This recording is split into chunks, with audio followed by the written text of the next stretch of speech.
Boa tarde, gente! E aí, como é que vocês estão? Espero que todos estejam bem, eu tô bem também, né? Que Deus possa abençoar essa tarde, que ela seja muito produtiva.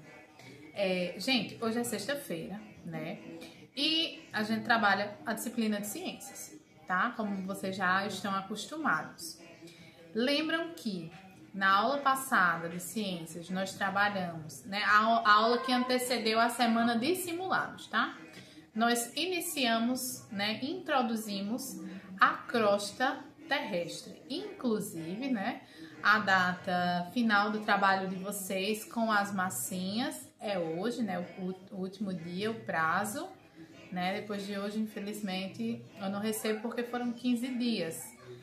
E aí, vocês precisam também estabelecer essa rotina de estudos de vocês e a coisa da responsabilidade da qual nós já conversamos, né? Na aula passada, né, anterior à semana de simulados, nós falamos um pouco sobre os tipos de rocha, né? Mas a gente não adentrou profundamente esse conteúdo. A gente só aprendeu o que é uma crosta, que é a camada da Terra que é formada por montanhas, planícies, vales, tudo isso a gente estudou. A gente também trabalhou um pouco sobre as rochas, né? Que são aquelas estruturas sólidas que nós já vimos também. Que está na camada da crosta da Terra, né? Que é uma das camadas da Terra. Aí nós temos o manto, lembra que eu fiz um desenho, né? Tinha a crosta, aí tinha o manto, que é a camada que fica abaixo da crosta da Terra, tá? Aí nós temos rochas, minerais,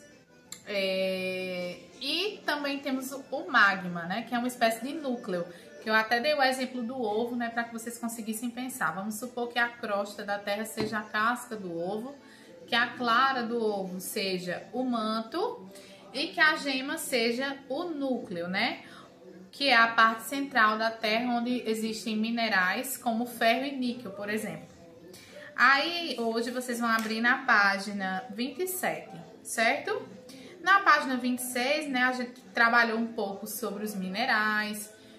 Aprendemos que, dependendo da origem de cada rocha, elas podem ter uma classificação, que é o que a gente vai estudar hoje, a classificação dessas rochas, né? Quais são os tipos de rocha.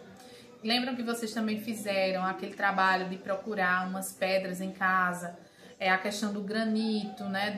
Da mica, enfim, foram coisas que nós estudamos na aula anterior. Então, dependendo da origem, né? Como eu já disse, as rochas elas podem ser classificadas em 3 tipos. A primeira delas é as magmáticas, as sedimentares e, por fim, as metamórficas. Então, hoje a gente vai aprender cada uma dessas rochas. Página 27, vamos acompanhando e eu vou explicando para vocês, tá? As rochas magmáticas, que é a primeira delas, elas se originam no magma, né? Que é a parte, que é a segunda parte da crosta terrestre, certo? Encontrado no manto e podem se formar de 2 maneiras. Então, as rochas magmáticas têm 2 formas de se formar. Quando o magma atinge a superfície terrestre em forma de lava, por meio de erupções vulcânicas, ele se resfria e se solidifica rapidamente. Então, quando essas lavas vulcânicas elas atingem um certo ponto, elas se solidificam e formam esse tipo de rocha. O basalto é um exemplo de rocha magmática. Então vejam, a rocha magmática é uma classificação geral e dentro dessa classificação eu tenho vários tipos de rocha. Então um exemplo de rocha magmática é o basalto, tá? Que se forma na superfície da Terra. Aí vocês têm uma representação esquemática do processo de formação das rochas magmáticas. Bem aqui, ó. Tá vendo? A lava, né, quando ela atinge um certo ponto, né, da superfície da Terra, ela se solidifica, certo? Quando esse magma da Terra ele fica preso dentro do vulcão, né, quando ele não sai do vulcão, ou em bolsões abaixo do vulcão, seu resfriamento ocorre lentamente até atingir a superfície. O granito, que foi aquela pedra que a gente estudou, que vocês têm muito em casa, é uma rocha que se forma no interior da Terra, certo? Então, nós temos o granito e o basalto como exemplos de rocha magmática, porém elas se formam de formas diferentes, né? Enquanto que o basalto se forma na superfície da Terra, né? Quando o vulcão ele entra em erupção, né? Quando as lavas vão para fora. Já o granito não, o granito ele se forma no interior da Terra, né? Através dessas bolsas, e essa formação do granito é um pouco mais lenta, tá? Segunda, rochas sedimentares. Ao ficarem expostas na superfície terrestre, as rochas magmáticas começam a se desgastar pela ação de diversos fatores. Então, aí já vai entrar a questão dos fatores ambientais, né? Então, as chuvas, os ventos, as mudanças de temperatura é que farão com que essas rochas magmáticas elas cheguem a se modificar. Esse processo de desgaste, pelo vento, pelas chuvas, pela temperatura, produz sedimentos. Ah, professor, o que são sedimentos? São grãos, tá? De rochas. Quando esses sedimentos eles vão se acumulando, né? Eles vão se compactando, tá? E pode ocorrer a formação de rochas sedimentares, né? Ou seja, né, vários grãos, né, sedimentados se unem e formam esse tipo de rocha. O arenito e o calcário são exemplos desse tipo de rocha, certo? Então, vocês têm aqui o calcário nessa imagem, tá? Prestem atenção. O calcário pode ser utilizado na construção de paredes e muros, né, das nossas casas, de apartamentos. E a gente tem uma imagem aí embaixo, na página 27. No Parque Estadual de Vila Velha, no Paraná, são encontradas formações rochosas de arenito. Então, vejam como é que essa rocha ela foi modificada com o passar do tempo, com essas coisas climáticas, né? Tanto com a ação da chuva, das altas temperaturas e dos ventos, tá? Essa rocha ela é uma rocha sedimentar, certo? Que é o arenito. Por fim, nós temos as rochas metamórficas, tá?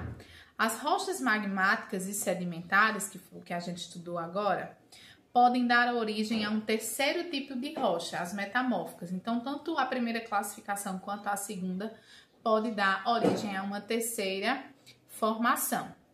É importante salientar que as rochas metamórficas também podem dar origem a outras rochas metamórficas. Por exemplo, o xisto pode se transformar em ardósia, que são tipos de rocha, certo? Ao ficarem soterradas no interior da crosta terrestre, as rochas ficam expostas a alta pressão e temperaturas elevadas. Essa condição faz com que elas sofram um processo de metamorfose. Por isso que ela é chamada de metamórfica, porque a metamorfose nada mais é do que a modificação, do que a mudança de um estado para outro, tá? Ou seja, elas se transformam em outros tipos de rocha, entenderam? Uma rocha metamórfica apresenta os mesmos minerais das rochas que a originou, certo?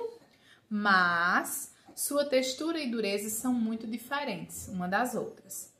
O gneiss, por exemplo, é uma rocha metamórfica que se origina da transformação do granito, né? Que é uma rocha do tipo sedimentar, não é? Isso. O granito, que é uma rocha sedimentar, tá? Que é uma rocha magmática. Já o mármore é uma rocha magmática? É uma rocha magmática, perdão, gente. Já o mármore se origina da transformação do calcário, que é uma rocha sedimentar. Então, vejam, essa rocha gneiss, que é uma rocha do tipo metamórfica, ela tem a origem dessa outra rocha, porém ela vai se formando, né, a partir dessas altas temperaturas que são encontradas no interior da Terra, tá? Então, aqui, ó, tem essa parte na página 28, que vocês vão retomar a tirinha de Calvin e Haroldo no início do capítulo, certo? E aí vocês vão responder, página 28. Aí a página 29 é um experimento que vocês não farão, tá certo? Então vocês responderão página 28, 30 e 31. Na próxima aula nós conheceremos a relação que as rochas têm com a nossa história. Gente, eu vou deixar a explicação das questões lá no WhatsApp, tá? De todas, uma por uma. É isso. Lembrem-se, é importantíssimo que vocês, além de assistir essa aula, façam a leitura dos textos, tá bom? Beijo, tchau, tchau.